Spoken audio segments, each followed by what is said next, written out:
নীলাঞ্জনার উস্কানিতে এবার নিজের গর্ভের বাচ্চা নষ্ট করতে গিয়ে রীতিমতো সার্থকের কাছে হাতে নাতে ধরা পড়ে গেল শ্রোতা। বন্ধুরা ভিডিওতে লাইক দিয়ে দেখতে থাকুন। যেই মুহূর্তে কিনা নীলাঞ্জনার ডিসিশনে অবশেষে স্রোত রাজি হয়ে যায় এবং স্রোত বলতে থাকে যে দিদিভাই কিন্তু আমি এই বাচ্চাটাকে অ্যাবোর্ট করবো, সেই কথাটা তো আমি কোনো মতেই সার্থককে বলতে পারবো না, এটা আমাকে ওর কাছ থেকে লুকিয়ে পাচিয়ে করতে হবে, কিন্তু সেটা করার ক্ষেত্রে তো আমার অবশ্যই কারো না কারো হেল্প লাগবে, সেক্ষেত্রে আমি কার হেল্প নেবো বলতো। অন্যদিকে নীলু বলতে থাকে যে দেখ এই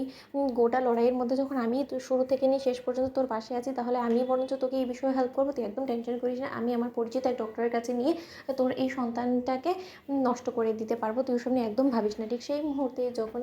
স্রোত বাড়ি ফিরে আসে হসপিটাল থেকে ডিসচার্জ পাওয়ার পর, এবং হসপিটাল থেকে ফেরার পর থেকেই যখন সার্থকের নীলাঞ্জনা এবং স্রোতের এতটা ভাব ভালোবাসা দেখে সন্দেহ হতে থাকে, এবং সার্থক বলতে থাকে যে জানো তো ভাবি, কেন জানি না আমার এই জিনিসটা মোটেও সুবিধের বলে মনে হচ্ছে না, ওদের দু বোনের এতটা মিল তো কখনো আমি লক্ষ্য করিনি, হঠাৎ করে কিসের এত মেজদি ভাইয়ের ওর প্রতি দরদ উপচে পড়ছে। বাপি একটা জিনিস কিন্তু কোনো মতে আমাদের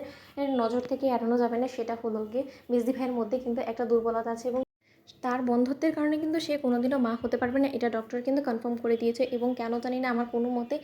ওনার উপরে বিশ্বাস হচ্ছে না, এবং আমার বারবার করেই কেন জানি এটা মনে হচ্ছে যে সে কোনো মতে হয়তো বা স্রোতকে মা হতে দেখতে চায় না, এবং তার জন্য স্রোতের বাচ্চাটা নষ্ট করার জন্য সে উঠে পড়ে লেগেছে এবং স্রোতের কান ভাঙানোর চেষ্টা করছে। বাপি অন্যদিকে সার্থকের বাপি বলতে থাকে যে হ্যাঁ, কথাটা তুমি খুব একটা খারাপ বলেন, আমি হসপিটালও দেখেছি কয়েকবারই নীলাঞ্জনার সঙ্গে স্রোতের আলাপ আলোচনা করতে, এবং সেটা আমার দেখেও মোটেও সুবিধার বলে মনে হয়নি। অন্যদিকে সার্থক বলতে থাকে যে না, বিষয়টাকে আমাকে একটু সিরিয়াসলি নিতে হবে এবং স্রোতের উপরে নজর রাখতে হবে। অন্যদিকে যখন নীলাঞ্জনা হঠাৎ করে স্রোতকে ফোন করে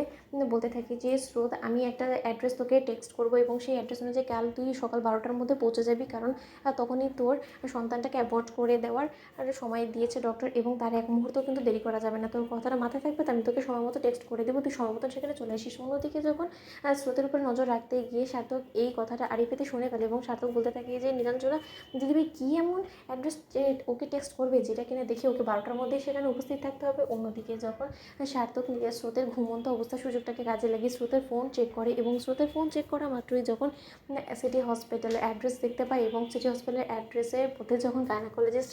সার্থক দেখতে পায়, ঠিক সেই মুহূর্তে সার্থক বলতে থাকে সর্বনাশ করেছে, হঠাৎ করে গাইনোকোলজিস্টের কাছে যাওয়ার কী প্রয়োজন পড়ে গেল স্রোতের। স্রোত এখন দিব্যি আছে, কোনো মতে আবার আর মেজদি ভাই কোনো চক্রান্ত করছে না তো আমার সন্তানটাকে নষ্ট করে দেওয়া, না না না, কোনো মতেই আমার ওদের পেছা ছাড়া যাবে না, এবং কাল স্রোত যেখানে যেখানে যাক না কেন স্রোতের পেছন পেছন আমাকে যেতে হবে, আমাকে সত্যটা যে করে হোক না কেন বার করতেই হবে, সেটা যত কষ্টই হোক না কেন। অন্যদিকে সকাল হওয়া মাত্রই যখন স্রোত বলতে থাকে যে সার্থক, আজ আমার ফিরতে একটু লেট হতে পারে, তুমি আমার জন্য অপেক্ষা করো না, আমি আজকে কোনো মতে ইউনিভার্সিটি যাবো না, আমি একটু কাজে বেরোচ্ছি, এবার তুমি প্লিজ আমাকে জিজ্ঞেস করতে শুরু করে দিও না যে আমি কোথায় যাচ্ছি। অন্যদিকে যখন স্রোতে বের হওয়ার পাশাপাশি সার্থক স্রোতের পেছন করতে থাকে, ঠিক সেই মুহূর্তে স্রোত সিটি হসপিটালে পৌঁছানো মাত্র নীলুর সঙ্গে দেখা করার মতো সার্থকের কাছে ধরা পড়ে যেত। বন্ধু লাইক এন্ড শেয়ার করো, সাবস্ক্রাইব করো না।